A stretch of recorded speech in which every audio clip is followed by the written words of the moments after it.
old man now. He was walking through the woods. The memory lane came in his mind. He was pressurized because many people cheated him in his life. He was burdened. Many people took money from him and did not return. And he was worrying. There are many people who made false allegations when he was working. So he was just keep on going on through this old memory lane, and it was putting him down. He could not bear the burden. Suddenly in the wood he saw a oak tree.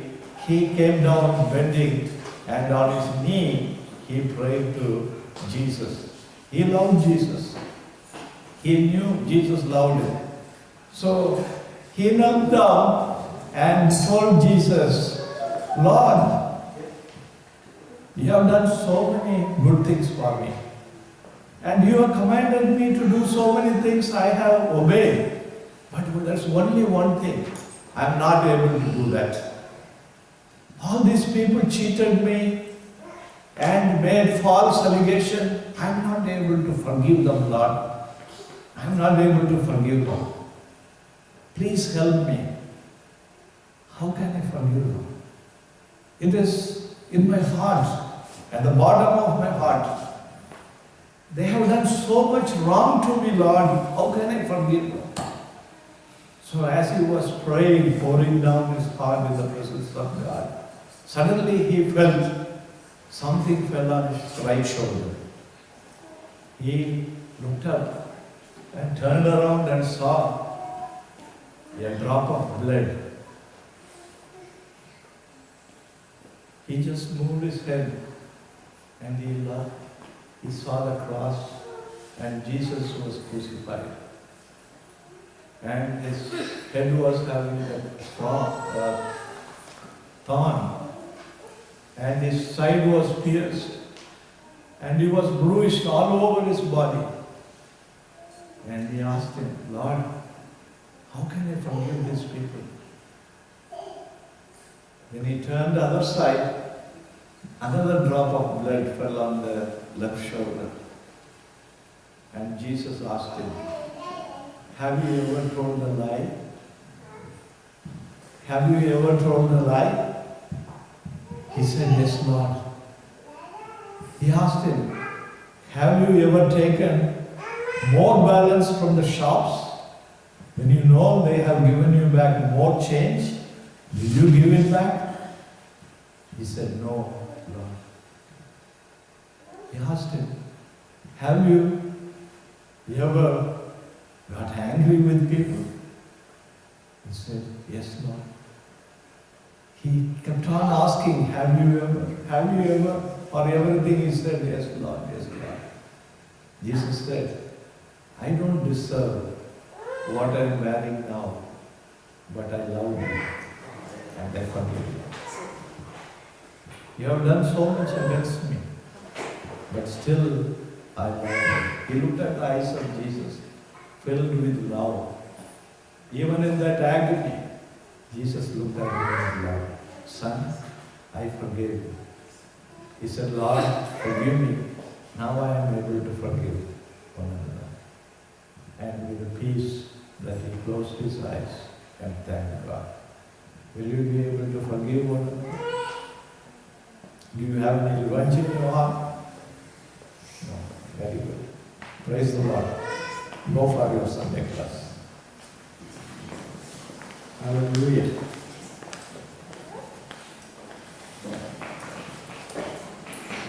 Hallelujah. Thank you, God. Bhaskar, how is your grandmother? She is pastor. Huh? She pastor. Pastor. Okay. Hallelujah. Our precious Father, give peace to those hearts who are grieving because of the loss of the old mother. Lord, we have no control on our life, but you have. So we surrender our life. Especially we pray for peace and harmony and the near and near ones. In Jesus' name we pray. Amen. இன்றைக்கு கர்த்தர் தமது அன்பை எப்படியெல்லாம் வெளிப்படுத்துகிறார். Ways that God shows His love, different ways. So we are going to see some of them today. Okay? தேவனோ இரக்கத்தில் ஐஸ்வர்யம் உள்ளவராய் நம்மில் அன்பு கூர்ந்த தம்முடைய மிகுந்த அன்பினாலே அக்கிரமத்தில் மரித்தவர்களாயிருந்த நம்மை அவர் கிறிஸ்துவுடன் கூட உயிர்ப்பித்தார் என்று வேதம் சொல்கிறது. அவர் எதை செய்தாலும் மனுஷனுக்கு அன்பினாலே தான் செய்கிறார். ஒருவேளை நீங்க நினைக்கலாம், இது எதுக்கு என்னுடைய வாழ்க்கையில், இந்த பாடுகள் எனக்கு எதுக்கு, இந்த துன்பங்கள் எனக்கு எதுக்கு அப்படின்னு நீங்க ஒருவேளை ஆண்டவரிடம் அழுது மன்றாடலாம். ஆனா எல்லாவற்றுக்கும் முடிவு அவருடைய அன்பை, அதனுடைய விளைவுகள் அவருடைய அன்பை வெளிப்படுத்துகிறதா இருக்கிறது. அதுதான் நீங்க நம்ம பார்க்க போறோம். எல்லாரும் எழுப்பி நின்று எபேசியரின் புஸ்தகம் 2வது அதிகாரம் 4ல இருந்து 10 வரை வாசிக்கலாம். எபேசியரின் புஸ்தகம் 2வது அதிகாரம். Everything is love. It's from the Lord. Hallelujah. 2வது அதிகாரம் 4 முதல் 10வது வசனம் வரை.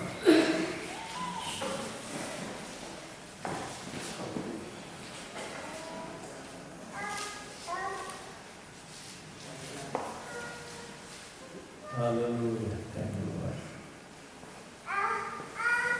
எல்லாரும் எடுத்தீங்களா? ஆமென் சொல்லுங்க. நான் வாசிக்கிறேன். எல்லாரும் கூட மகிமையாக வாசிங்க.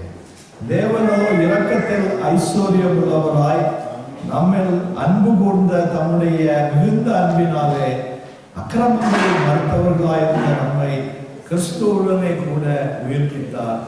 கிருபையினாலே ரட்சிக்கப்பட்டீர்கள். கிறிஸ்து இயேசுவுக்குள் அவர் நம்மிடத்தில் வைத்த தயவினாலே தம்முடைய கிருபையின் மகா மேன்மையான ஐஸ்வர்யத்தை வருங்காலங்களில் விளங்கச் செய்வதற்காக கிறிஸ்து இயேசுவுக்குள் நம்மை அவரோட கூட எழுப்பி உன்னதங்களிலே அவரோட கூட உட்காரம் செய்தார். கிருபையினாலே விசுவாசத்தை கொண்டு ரட்சிக்கப்பட்டீர்கள். இது உங்களால் உண்டானதல்ல, இது தேவனுடைய ஈவு. ஒருவரும் மேன்மை பாராட்டாதபடிக்கு இது கிரியைகளினால் உண்டானதல்ல. ஏனெனில் நற்கிரியைகளை செய்கிறதற்கு நாம் கிறிஸ்து இயேசுவுக்குள் சிருஷ்டிக்கப்பட்டு தேவனுடைய செய்கையால் இருக்கிறோம். அவைகள் எல்லாம் நடக்கும்படி அவர் முன்னதாக அவைகளை ஆயத்தம் பண்ணி இருக்கிறார். ஆமென். உட்காரலாம். ஹல்லேலூயா. Thank you Lord.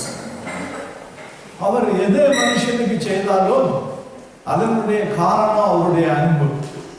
அவர் ஒருவர் மேலும் தன்னுடைய உக்கிரகத்தை ஊற்றுகிறதில்லை, அழிப்பதற்காக. அவர் செய்கிறவைகள் எல்லாம் நன்மைக்காக. அதை நாம் நம்முடைய வாழ்க்கையில உணர்ந்தோம்னா தேவனை நேசிக்கிற ஒரு வாழ்க்கை நம்முடைய வாழ்க்கையில இன்ஃப்ளூயன்ஸ் பண்ணும் என்று வேதம் நமக்கு சொல்லுகிறது. எரேமியா தீர்க்கதரிசி 18வது அதிகாரம் 1லிருந்து 4 வரை பார்க்கும் பொழுது இது கர்த்தரால் எரேமியாவுக்கு உண்டான வசனம் என்று சொல்லி இருக்கிறது. தேவன் சொல்லுகிறார், நீ எழுந்து குயவன் வீட்டிற்கு போ, அங்கே என் வார்த்தைகளை உனக்கு தெரிவிப்பேன் என்றார். எரேமியாவை பார்த்து சொல்லுகிறார், நீ குயவன் வீட்டுக்கு போ, அங்கே உன்னுடைய இருதயத்திலே என்னுடைய வார்த்தைகளை நான் பேசுவேன் என்று சொல்லுகிறார். அப்படியே எரேமியா குயவன் வீட்டிற்கு போனான். இதோ அவன் திரிகையினால் வனைந்து கொண்டிருந்தான். அந்த குயவன் வீட்டிலே குயவன் ஒரு பாத்திரத்தை வனைந்து கொண்டிருக்கிறான். குயவன் வனைந்து கொண்டிருந்த போது மண்பாண்டம் அவன் கையிலே கெட்டு போயிற்று. அந்த மண்பாண்டம் அவனுடைய கையிலே கெட்டு போயிற்று. ஆண்டவன் கெடுக்கல, அந்த மண்பாண்டம் அதுவாகவே கெட்டு விட்டது. ஆண்டவர் விட்டுட்டாரா? இல்லை. வேதம் சொல்லுகிறது, அப்பொழுது அதை திருத்தமாய் செய்யும்படிக்கு தன் பார்வைக்கு சரியா கண்டபடி குயவன் அதை திரும்ப வேறே பாண்டமாக வணைந்தான். குயவன் அதை கெடுக்கல, ஆனா அது கெட்டு போனது என்று கண்ட உடனே அதை தூர போடலாம எடுத்து வேற ஒரு நல்ல பாத்திரமாய் வணங்கலாம். நம்முடைய வாழ்க்கையில் அநேக தூரம் நம்ம விழுந்து விழுந்து தேவனிடம் வராதபடி போய் கொண்டிருக்கோம். ஆனால் தேவன் நம்ம மேல கொண்ட அன்புனால நமக்கு கடைசி வரை அவர் சான்ஸ் கொடுக்கிறார்.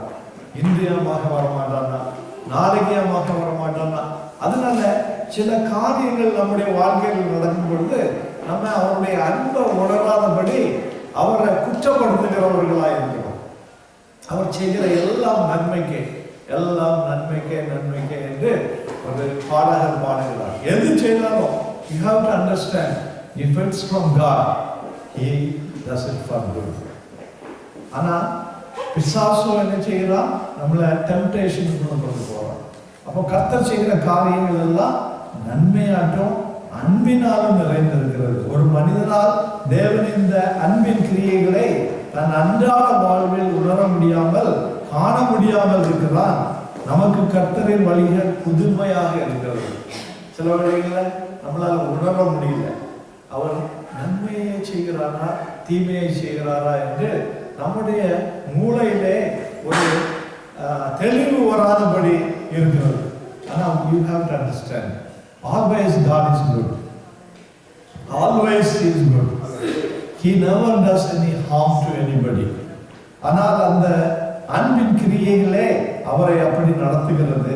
சில வேளைகளே பிள்ளைகளை அன்பினாலே நீங்கள் கடிந்து கொள்கிறீர்கள் இல்லையா? அந்த பிள்ளைகள் என்ன நினைக்குது? நீங்க கோபப்படுறீங்க, ஒருவேளை அடிக்கிறீங்க. ஆனா உங்களுடைய உள்ளத்துல நீங்க செய்யறதன் காரணம் நல்ல ஒரு வழியில் அதுகளை கொண்டு வருகிறார். இதே போலதான் தேவன் நாம கெட்டு போகக்கூடாது, நம்ம அழிந்து போகக்கூடாது, ஒரு நாள் நம்ம ஆத்மா நரகத்துக்கு போகக்கூடாது என்று அந்த ஒரே எண்ணத்தோடு தான் நம்ம அவர் சிக்ஷிக்கிறார். சில வேளைகளில் தேவனுடைய அன்பு மகா பெரியது. அதை நம்ம உணர்ந்துட்டோம்னா அதுக்கு பிறகு ஆல்வேஸ் will be faithful. அப்போ முதலாவது அவருடைய ஒரே குமாரனாகிய இயேசு கிறிஸ்துவை நமக்காக கொடுத்து தன்னுடைய அன்பை வெளிப்படுத்தினார். அது என்ன லவ்னா அட்டோனிங் லவ். நம்மை சுத்தப்படுத்துவதற்காக அவர் காட்டின அன்பு.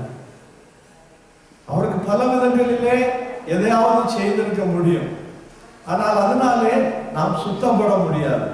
அட்டோனிங் லவ் நம்ம பரிசுத்தமா மாற்றுவதற்காக கொடுக்கப்பட்ட இயேசு கிறிஸ்து. அவர் ரத்தம் சிந்தினாலே நம்முடைய பாவங்கள் மன்னிக்கப்பட்டது. உங்க மகனோ பிள்ளையோ ஒரு தவறு செய்து போலீஸ்ல மாட்டிக்கிட்டாங்க. அப்பா நான் உன்னை மன்னிக்கிறேன்னு சொல்லிட்டாருன்னா போலீஸ் விட்டுருவாங்களா? தவறு செய்த பிள்ளைக்கு தண்டனை கிடைச்சுதான். அந்த பிள்ளைங்க அப்பா மன்னிக்கிறதுனால மன்னிப்பு கிடையாது. ஆனா அதே நேரத்தில் அந்த தண்டனையை வேற யாராவது எடுத்துக்கொண்டா there is a possibility. அல்லது அந்த தண்டனைக்காக கொடுக்க வேண்டிய பெனால்ட்டியை யாராவது பே பண்ணாங்கன்னா there is a possibility. அதனாலதான் நாம் செய்த பாவங்களுக்காக பிதா தன்னுடைய குமாரனுடைய ரத்தத்தை சிந்த அனுப்பினார். ஏன்னா வேற யாருடைய ரத்தமும் பாவத்தை மன்னிக்கிறதுக்கு தகுதி உள்ளது. தேவனுடைய ரத்தம் ஒண்ணுதான் பரிசுத்த ரத்தம். அந்த ரத்தத்தினால மட்டும்தான் பாவத்தை கழுவ முடியும். அந்த ரத்தத்தினால மட்டும்தான் பிசாசு கிட்ட வர முடியாது.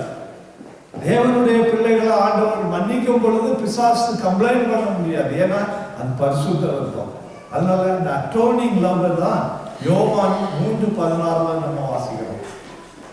யோவான் 3:16 வேதம் சொல்லுகிறது, தேவன் தம்முடைய ஒரே பேரான குமாரனை.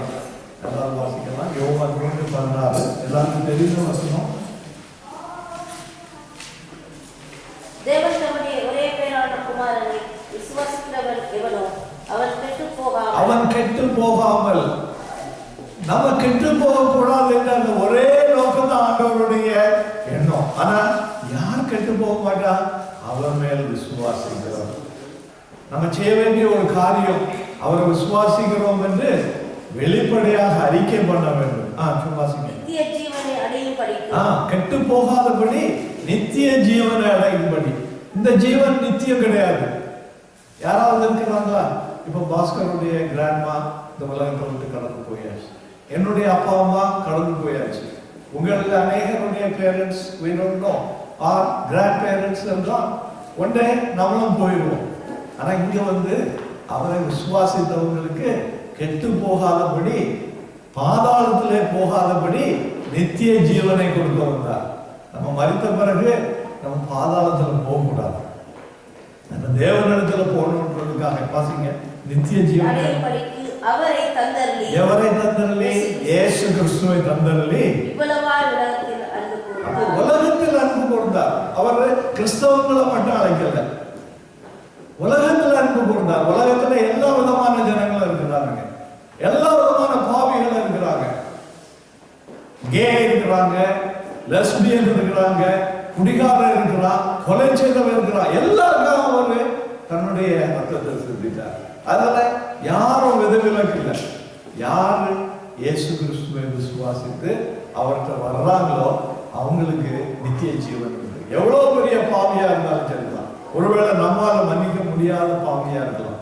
நம்ம யோசிக்கலாம், ஓ இவன் பெரிய கொலைகாரன், இவன் குடும்பங்களை அழித்தவன். எத்தனை குடும்பங்களை அழித்திருந்தாலும் சரி, அவன் மனம் திரும்பி ஒரு நாள் இயேசுவிடம் வந்தா அவருடைய அட்டோர்னிங் லவ் will forgive everything. அந்த ஸ்டோரியில பார்த்தோம். அந்த மனுஷன் நினைக்கிறான் அவன் நிறைய நற்கிரியைகளை செய்தவன். அதனாலதான் ஆண்டவர்கிட்ட வந்து சொல்றான், ஆண்டவரே என்னை ஏமாற்றினவங்களை எப்படி நான் மன்னிப்பேன்? ஆண்டவர் காட்டினார், உலகத்தின் பாவங்களை சுமந்து தீர்த்தேன், நான் எல்லாரையும் அன்பு கொடுத்தேன், உனக்கு அன்பு போட முடியாதா? அப்போ அவருடைய அந்த அட்டோர்னிங் லவ் இந்த உலகத்துல நமக்காக மறிக்கிறதுக்கு நம்ம பேரண்ட்ஸ் கூட ரெடியா இருக்க மாட்டாங்க.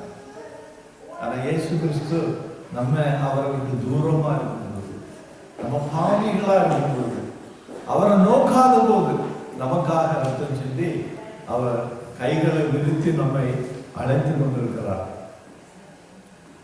ஒரு பேராஃப்ரைஸ் ஒருத்தர் சொன்னார், ஒருவன் வந்து ஆண்டவர்கிட்ட கேட்டானா, Lord how much you love me, எவ்வளவு நீர் என்ன நேசித்து? அவர் சொன்னாராம், சிலுவையில கையை விரித்து இவ்வளவாய் உன்னை நேசிக்கிறேன். there is no more. எவ்வளவு முடியுமோ அவ்வளவு நான் எனக்கு கொடுத்துட்டேன் பாருங்க. நீ உன்னுடைய பாவங்கள் மன்னிக்கப்படுவதற்கு என்கிட்ட வர மாட்டியா அப்படின்னு சொல்லி இன்னொரு வசனம் பார்த்தலாம். யோவான் 15:13. ஜான் 15:13. 15:13. ஒருவன் தன் சிநேகிதருக்காக தன் ஜீவனை கொடுக்கிற அன்பிலும் அதிகமான அன்பு ஒருவரிடத்திலும் இல்லை. ஒருவன் ஒரு சிநேகிதருக்காக தன்னை ஒருவேளை கொடுக்கலாம், தன்னுடைய வாழ்க்கையில ஏதாவது சாக்ரிஃபைஸ் செய்யலாம். ஆனா இப்ப வாசிங்க ரோமர் 5வது அதிகாரம் 8வது வசனம். ரோமர் 5வது அதிகாரம் 8வது வசனம்.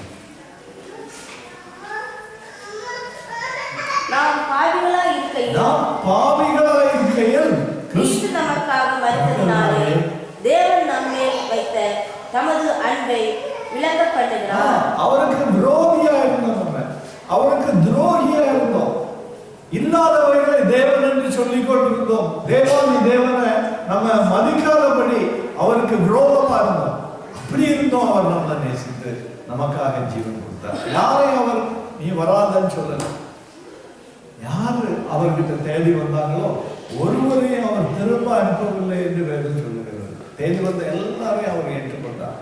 இந்த காலை வேளையில அந்த அன்பினால இணைக்கப்பட்ட நாம் இங்கு கூடியிருக்கிறோம். அதனால அவருடைய அந்த அட்டோர்னி லவ் குறித்து மற்றவர்கள்ட்ட சொல்வதற்கு நமக்கு தயக்கம் வேண்டாம், நம்ம வெட்கப்பட வேண்டாம். ஏன்னா இந்த அன்பினால மட்டும்தான் அழிவிலிருந்து ஒரு மனுஷன் தப்ப முடியும், அல்லது நித்திய அழிவுக்கு அவன் ஆயத்தப்பட்டிருக்கிறான்.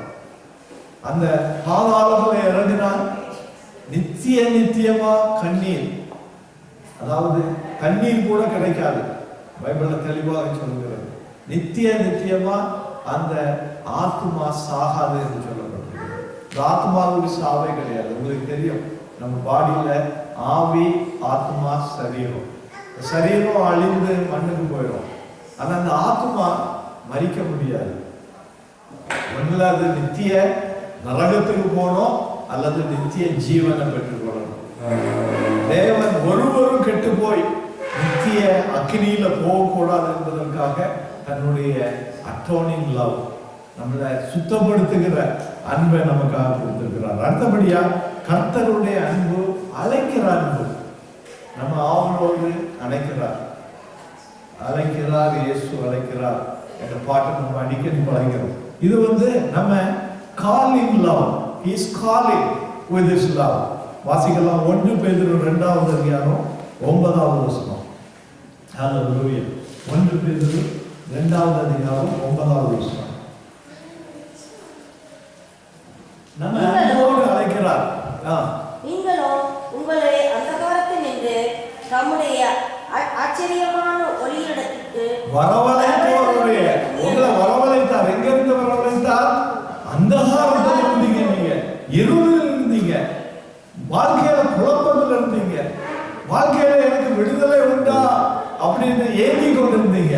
அந்தகாரத்திலிருந்து ஒளி நிலத்திற்கு அழைத்தவர். ஈசா அழைக்கிற அன்புள்ளவர். ஹalleluya. வாசிங்க. ஒளி நிலத்திற்கு வரவழைத்தவருடைய புண்ணியங்களை அறிவிக்கும்படிக்கு தெரிந்து கொள்ளப்பட்ட சந்ததியாயும் ராஜரீகமான ஆசாரிய கூட்டமாயும் பரிசுத்த ஜாதியாயும் அவருக்கு சொந்தமான ஜனமாயும் ஹalleluya. இவ்வளவாய் அவர் நம்மளை அழைத்து கொடுக்கிறார். நம்மளை அழைத்து கொடுக்கிறது. ஒருவேளை நம்ம போய் கெஞ்சி கேட்டா சிலர் ஏதாவது ஹெல்ப் பண்ணலாம். ஆனா நம்ம கேட்காமலே நம்மளை அழைத்து கொடுக்கிறது. அவர் தன்னுடைய அன்பை வெளிப்படுத்தி, மகனே மகளே நீ என்னிடம் வரமாட்டாயா? அவர் எருசலேமை பார்த்து, கோழி தன் குஞ்சுகளை கூவுகிறது போல நான் கூவுகிறேன். இந்த வேளையாவது நீ அறிந்திருந்தா உன்னுடைய ஜீவனுக்காக என்னிடம் ஓடி வந்துவிடு அப்படின்னு சொல்லி தன்னுடைய சிறகுகளை விரித்து அவர் கோழி தன் குஞ்சுகளை அழைக்கிறது போல அழைக்கிறார். அப்போ இந்த அழைக்கிற அழைப்பின் லவ் நம்மளை அட்ராக்ட் பண்ணணும். நம்ம இருதயத்தை கடினப்படுத்தக்கூடாது. அவர் ஒரு நாள் இல்லை, 2 நாள் இல்லை, நம்முடைய ஜீவிய நாட்கள் எல்லாம் அவர் காத்திருப்பேன்னு சொல்லுகிறார். ஆனா மரணம் எப்போ வரும்னு நமக்கு தெரியாது. ஒருவேளை நம்ம நினைக்கிறோம் நமக்கு என்ன ரொம்ப வருஷம் இருக்குது, இன்னைக்கு ராத்திரி என்ன நடக்கும்னு நமக்கு தெரியாது. பாஸ்கருடைய பாட்டிக்கு மரணம் அபார்ட்மெண்ட் தீப்பிடிச்சதுனாலன்னு கேள்விப்பட்டேன். ஸோ அந்த அபார்ட்மெண்ட்ல இருந்தவங்க யாரும் எதிர்பார்க்க முடியாது. ஒருவேளை இப்போ சொன்னா கூட சொல்லுவாங்க நான் ஓடிடுவேன்னு சொல்லிக்கிட்டு. பட் அபார்ட்மெண்ட் தீப்பிடிச்சுன்னா எந்த சைடில் பிடிக்கும், வெளியே போக முடியுமா முடியாதா என்பது நம்முடைய கையில் இல்லை. There are many ways. கார்ல போறாங்க, திடீர்னு ஆக்சிடென்ட் ஆகிடுது. That's why God is telling today, இன்று நீ சத்தியத்தை அறிவாயானால் today is the day of salvation. இன்று there is no delay for that because next moment is not our life. அடுத்த வினாடி என்ன நடக்கும் தெரியாது. earthquake வந்துட்டுன்னா அடுத்த வினாடி, just next second we don't know. We have to go. So never think that நாளைக்கு பண்ணலாம், நாளை கழிச்சு பண்ணலாம். அவர் அழைக்கிறார். இப்போ நம்ம the calling love is a promise to always be with us. நம்மோடு இருப்பதற்காக அவர் அழைக்கிறார். நம்மோடு இருந்து வழி நடத்துவதற்காக. அவர் சும்மா வச்சுக்கிட்டு நம்ம ஸ்லேவா உபயோகிக்கிறதுக்காக இல்லை, நம்ம பிள்ளையா அழைக்கிறார். மகனே என்னுடைய இன்ஹெரிட்டன்ஸ் உனக்கு நான் தாரேன், என்னுடைய சொத்துல உனக்கு நான் பங்குதாரன் மகனே, நீ என்னோட ராஜரீகம் பண்ணன்னு சொல்லி அழைக்கிறார். அதில் என்ன சொல்லி இருக்கிறது? அவருடைய புண்ணியங்களை அறிவிக்கும்படிக்கு தெரிந்து கொள்ளப்பட்ட சந்ததி, ராஜரீகமான ஆசாரிய கூட்டம், பரிசுத்த ஜாதி, அவருக்கு சொந்தமான ஜனங்கள். இதுல எந்த கஷ்டம் இல்லை, எந்த கொடுமையும் இல்லை. அவனை அன்பு காட்டி அவர் அழைக்கிறார். வாசிப்போம் யோவான் 10வது அதிகாரம் 28. John 10:28. John 10:28.